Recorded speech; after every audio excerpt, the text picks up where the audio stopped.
BRS పార్టీపై MLA Nayani Rajender Reddy fire అయ్యారు. BRS నేతలు చేసిన పాపాలకు 10 జన్మలు వీరిని జైల్లో పెట్టినా సరిపోదని విమర్శించారు. వరంగల్లో జరిగిన అవినీతి నిధుల దుర్వినియోగంపై కూడా మాజీ మంత్రి కేటీఆర్ పై కేసులు పెడతామన్నారు. భద్రకాళి చెరువు పూడికతీత పనుల్లో ఆరోపణలు చేస్తోన్న కేటీఆర్ బీఆర్ఎస్ నాయకులకు దమ్ముంటే చర్చకు రావాలని ఎమ్మెల్యే నాయని రాజేందర్ రెడ్డి సవాల్ విసిరారు. తాను అవినీతికి పాల్పడినట్లు నిరూపిస్తే రాజీనామా చేస్తానన్నారు.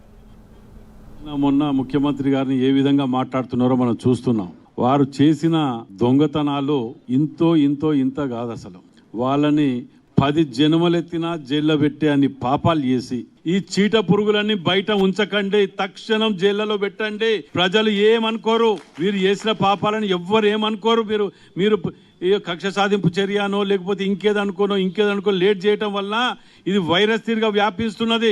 అసలు దాన్ని ఏమంటారు, మన 169 కోట్లు పెట్టి మీకు చాతగాక వదిలేస్తే బొందివాగుని మేము పట్టుకొచ్చినాం. 169 కోట్లు బొందివాగుని పట్టుకొచ్చి ఆ వాటర్ భద్రకాళమ్మ చెరువు పోకుండా డైవర్ట్ చేయడానికే కడతాను కదా. అంత పెద్ద ఇది ఇరిగేషన్ మినిస్టర్ శ్రీనివాస్ రెడ్డి గారిని వీళ్ళందరినీ తీసుకొచ్చింది నేనే కదా.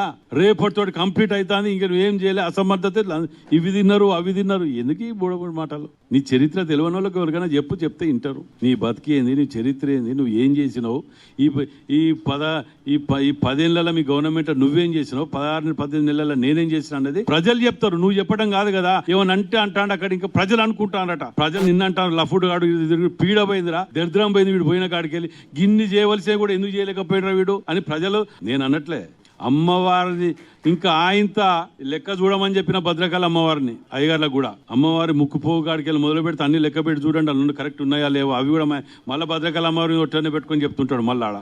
అసలు నా కుటుంబం నీ కుటుంబం ఏంటిది నాయన? నీ కుటుంబం ఏం చేస్తున్నారు?